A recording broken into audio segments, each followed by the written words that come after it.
कछवा और दो बगले। एक सरसब्ज झील के किनारे एक बूढ़ा मगर बातूनी कछवा रहता था।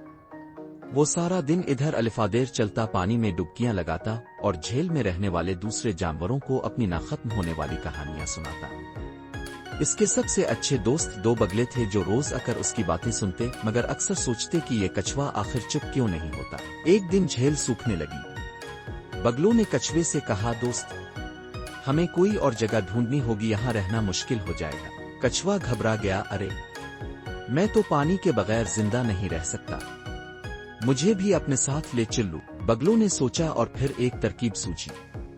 वो एक लंबी लकड़ी लाए और कहा, हम दोनों लकड़ी के संरों को पकड़कर अलिफाओगे, तुम दरमियान में लकड़ी को अपने मुंह से पकड़ लेना, मगर खबरदार रास्ते में कुछ भी मत बोलना वरना गिर जाओगे। कछवे ने फौरन हामी भर ली, मैं बिल्कुल नहीं बोलूंगा, चाप चाप रहूंगा कसम से। अगले दिन बगलों ने लकड़ी के दोनों किनारे पकड़े और कछवे ने मजबूती से लकड़ी को बीच में से मुंह से थाम लिया। जैसे ही बगलों ने अलिफाना शुरू किया, कछवा हवा में बुलंद होने लगा। नीचे जमीन दूर होती गई और कछवा पहली बार खुद को अलिफाता हुआ देखकर हैरान भी हुआ और खुश भी। रास्ते में निचली बस्ती के लोग हैरत से आसमान की तरफ देखने लगे। एक बच्चा चीखा, देखो, एक अलिफाता हुआ कछवा। दूसरा बोला, क्या ये जादू है? किसी ने कहा, वाह क्या नजारा है। कछवा लोगों को हैरान देखकर अपनी तारीफ करने से बाज ना आ सका।